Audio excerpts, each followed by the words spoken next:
This morning I want to talk to you about marriage. I want to show you that this is probably in the category of the top 3 themes that are throughout Scripture. In Genesis, the very first book in the Bible, God introduces the idea of marriage. In Genesis chapter 2, verse 24, he says this: so a man will leave his father and mother, there it is, and is united to his wife, and they are one flesh. But it doesn't end in the Old Testament. He takes it right into the New Testament. And in the New Testament, Jesus teaches about marriage. Jesus is called the bridegroom, and the church is called the bride. And there's all these references to marriage. It's this huge biblical theme. And so my task this morning was to say, how do I show you that God is really interested in marriage, but take something so big and bring it down to one point? The book of Matthew was written by a guy named Matthew. It's so great. He was a tax collector at one time, which is good to know. But Matthew wrote the book of Matthew to a bunch of Jewish people who heard about Jesus but didn't meet him.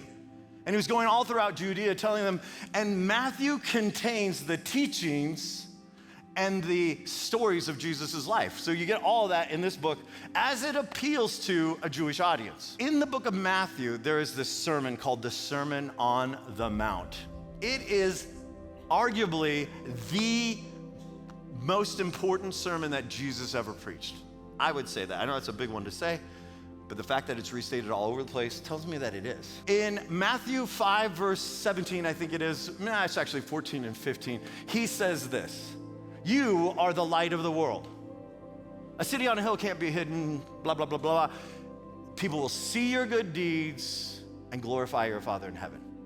Okay, so this is an interesting passage because he's saying, you people, disciples, are the light of the world. I want people to see your good deeds and glorify God in heaven. He's telling something that he's about to expound on. Because then, a couple verses later, in Matthew chapter 5, verse 17, he says this: I did not come to abolish the law and the prophets, but to fulfill them. But the law, just so you know, first 5 books of the Bible, were a collection of things that were good deeds that you did so that you could be a part. It was when God said in Exodus 19:5, if you keep my commands, then you'll be my precious treasure, or treasured possession, sorry. It's the law. The law were the good deeds that he was talking about, because then he goes into this little sermon on the Mount where he expands on that. And he says, I want you to know I didn't come to abolish the law. Some people are saying I did. I came to fulfill it, which means I'm here to reconstruct the law because some of you have the wrong idea of what the law is supposed to do. You think the law is supposed to make you good so God will accept you, but God thinks that the law is to make you attractive to the world so they see God. Do you hear the difference in that? Jesus was saying that this early. He didn't wait for Paul to explain it in Romans. The purpose of the law wasn't to make us good enough for God.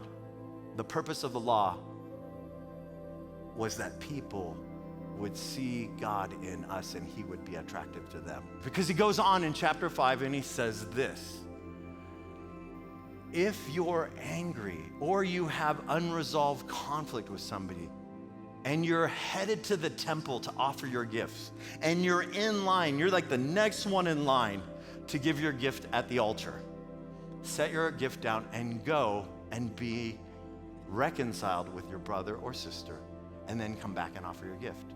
Because I want you to settle matters quickly with those that you're in conflict with. So let me give you an idea of what he could be saying to us.